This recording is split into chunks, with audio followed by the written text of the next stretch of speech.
नमस्कार दोस्तों, मेरे चैनल भक्ति भाव टीवी में आपका स्वागत है। तो दोस्तों, आज की इस वीडियो में मैं आपको बताने जा रही हूँ श्री कृष्ण और हनुमान जी की एक अद्भुत कहानी, जो बहुत ही ज्ञानवर्धक और शिक्षाप्रद है। इसीलिए कहानी को पूरा अवश्य सुने। दोस्तों, एक बार की बात है, अर्जुन वन में फूल लेने के लिए गए। वहाँ हनुमान जी पहले से ही विराजमान थे। अर्जुन ने जैसे ही फूल तोड़े, हनुमान जी की निद्रा टूट गई। हनुमान जी ने पूछा, कौन है वहाँ? अर्जुन बोले, मैं हूँ। हनुमान जी ने पूछा, यहाँ क्या करने आए हो? वह बोले, फूल लेने आया हूँ। हनुमान जी बोले, फूल ले जाने से पहले कम से कम पूछ तो लो। वह बोले, फूल ले जाने से पहले क्या पूछना? यह तो इतनी छोटी सी बात है। हनुमान जी बोले, बात छोटी या बड़ी नहीं है, बात चोरी करने की है। किस लिए फूल ले जाने हैं? अर्जुन बोले, पूजा के लिए ले जाना है। हनुमान जी ने कहा, पूजा अच्छी बात है, लेकिन चोरी से फूल ले जाना ठीक नहीं। किसके लिए ले जाना है? अर्जुन ने कहा, भगवान कृष्ण की पूजा के लिए। हनुमान जी हंसकर बोले, फिर ले जाओ, कोई बात नहीं। अर्जुन ने पूछा, हंसते क्यों हो? वह बोले, जिसके भगवान ही चोर हो, उसकी पूजा के लिए चोरी से फूल जाए, ठीक है, कोई बात नहीं। अब अर्जुन को बहुत गुस्सा आया कि हमारे माधव को चोर बोल दिया। अर्जुन ने क्रोध में आकर बोला, हाँ तो मुझे आपके भगवान के बारे में भी पता है। उन्होंने वानर और भालुओं से पुल बनवा दिया। बहुत बड़े महारथी हैं। यही उनकी ताकत है कि वह छोटे छोटे भालुओं से पुल बनवा रहे हैं। अगर इतने ही ताकतवर हैं तो उन्हें बाण से पुल क्यों नहीं बनवा दिया? हनुमान जी ने कहा, क्या तुम बाण का पुल बना सकते हो? हाँ, बिल्कुल बना सकता हूँ। हनुमान जी ने कहा, देख लो, लेकिन ध्यान रखना, जो पुल भगवान ने बनाया था वह बहुत शक्तिशाली था। उस पर उनकी पूरी वानर सेना लंका पार कर गई थी। तुम्हारे बनाए पुल से उनका एक वानर ही निकल जाए तो हम तुमको शक्तिशाली मान लेंगे। अर्जुन बोले, हाँ बिल्कुल बना सकता हूँ। हनुमान जी ने कहा, अगर टूट गया तो? अर्जुन बोले, नहीं टूटेगा। हनुमान जी बोले, फिर भी अगर टूट गया तो? अर्जुन बोले, अगर मेरा बनाया पुल टूट गया तो मैं अपने आप को आग से मैं भस्म कर लूंगा। क्षत्रिय हूँ, वादा करता हूँ। अर्जुन ने बाण की वर्षा की और एक शक्तिशाली पुल का निर्माण कर दिया। अर्जुन बोले, पुल तैयार है। हनुमान जी बोले, राम जी का बंदर भी तैयार है। हनुमान जी ने अपना विशाल रूप दिखाया। हनुमान जी ने जैसे ही उस पर अपना पहला कदम रखा, पुल पाताल लोक चला गया। हार की शर्म से अर्जुन अपने आप को भस्म करने के लिए तैयार थे। तभी हनुमान जी ने समझाया, देखो, यह जीवन बहुत अनमोल है, यूँ बर्बाद मत करो। यह बात सिर्फ तुम्हारे और मेरे बीच ही रहेगी, किसी को कुछ पता नहीं चलेगा। अर्जुन अपने क्षत्रिय धर्म का पालन कर रहे थे और अपने वचन पर अड़े रहे।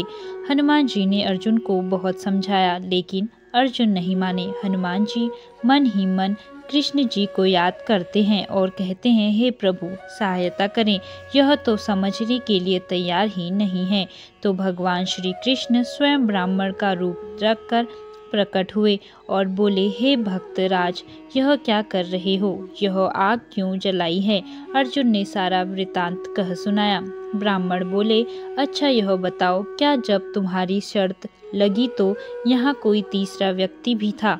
निर्णय करने वाला कोई तीसरा भी नहीं होना चाहिए। क्या तुम दोबारा पुल बना सकते हो?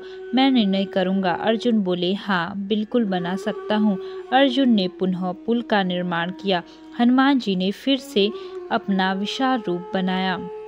भगवान ने कछुए का रूप बनाया और पुल के नीचे जाकर बैठ गए। इस बार पुल नहीं टूटा। हनुमान जी तुरंत प्रभु की लीला समझ गए और मन ही मन मुस्कुराए और बोले, मैं तो हार गया और अर्जुन जीत गए। बताओ अब मुझे क्या करना है? बोले, प्रभु अभी नहीं, सही वक्त आने पर बताऊंगा। कहते हैं, जब महाभारत का युद्ध होने लगा तब श्री कृष्ण ने अर्जुन से कहा, अब हमें हनुमान की जरूरत है। अर्जुन बड़े ही घमंड से बोले, मैं तो नर हूँ, मुझे उस वानर की क्या आवश्यकता है? श्री कृष्ण बोले, हे अर्जुन, तुम तो नर हो, परंतु खुद नारायण को भी हनुमान जी की मदद लेनी पड़ी थी। स्वयं वासुदेव अर्जुन के साथ गए और हनुमान जी से मदद मांगी। हनुमान जी ने शर्त रखी कि वह बिना भक्ति के नहीं रह सकते। स्वयं प्रभु श्री राम युद्ध के दौरान भी अनंत ज्ञान की बातें बताते थे। वासुदेव बोले, वहाँ तो युद्ध होगा, तुम भक्ति कैसे कर पाओगे। कहते हैं हनुमान जी स्वयं ध्वज के रूप में अर्जुन के रथ पर सवार थे, इसीलिए अर्जुन के रथ का नाम कपिध्वज रखा गया। शास्त्र कहते हैं अर्जुन का तो बहाना था। भगवान श्री कृष्ण ने गीता तो हनुमान को सुनाया था।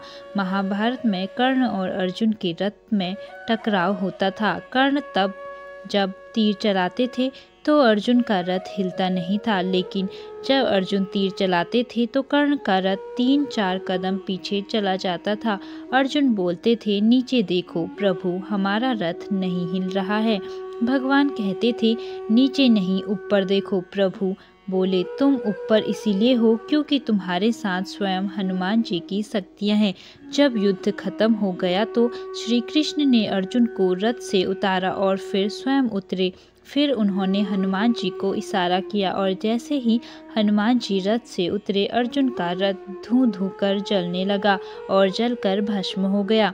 अर्जुन को बहुत आश्चर्य हुआ। उन्होंने पूछा, यह रथ कैसे भस्म हो गया। कृष्ण जी बोले, रथ तो बहुत पहले ही भस्म हो चुका था। यह तो हनुमान जी की कृपा थी जो उन्होंने रथ को बचाए रखा था। दोस्तों, इस कहानी से हमें शिक्षा मिलती है, जीवन में सदैव याद रखिए, चाहे जितनी भी संपदा बना लें, खूब धन कमा लें, कभी भी अहंकार की भावना अपने अंदर मत आने देना। अहंकार ने बड़े बड़े लोगों को डुबो दिया है। अहंकार एक ऐसी चीज़ है जो हमें अपनी असली खोज में रोकती है और हमें अपनी सच्ची शक्ति और सामर्थ्य से दूर ले जाती है। यह हमें दूसरों से ऊंचा दिखने की भावना दिलाती है, परंतु असल में हमारी अंतरात्मा को कमज़ोर बनाती है। हमें अपने कर्तव्यों का पालन करना चाहिए, परंतु अहंकार के बिना। जय श्री कृष्ण। दोस्तों, चलिए हनुमान जी और शनिदेव की एक और रोचक कथा सुनते हैं।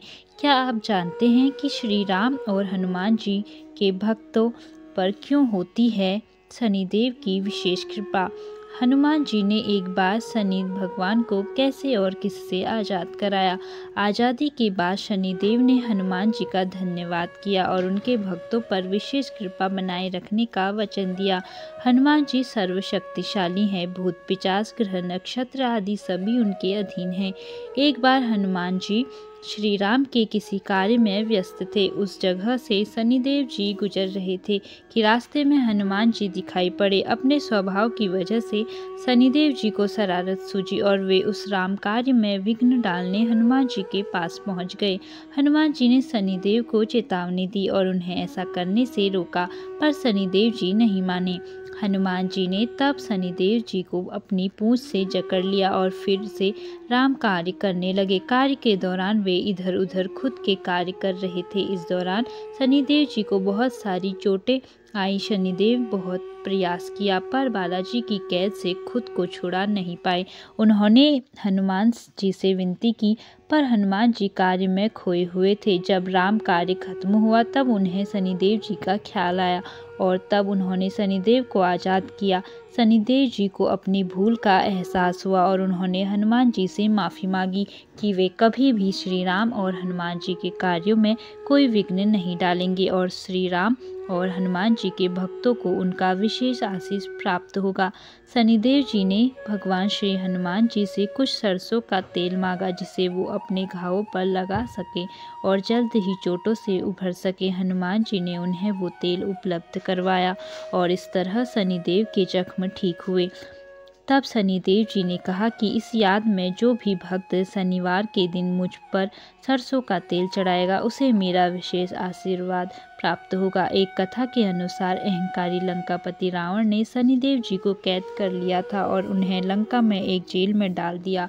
जब तक हनुमान जी लंका नहीं पहुँचे तब तक शनिदेव उसी जेल में कैद रहे। जब हनुमान जी माता सीता की खोज में लंका आए तब माँ जानकी को खोजते खोजते उन्हें भगवान शनिदेव जेल में कैद मिले। हनुमान जी ने तब शनि भगवान को आज़ाद करवाया।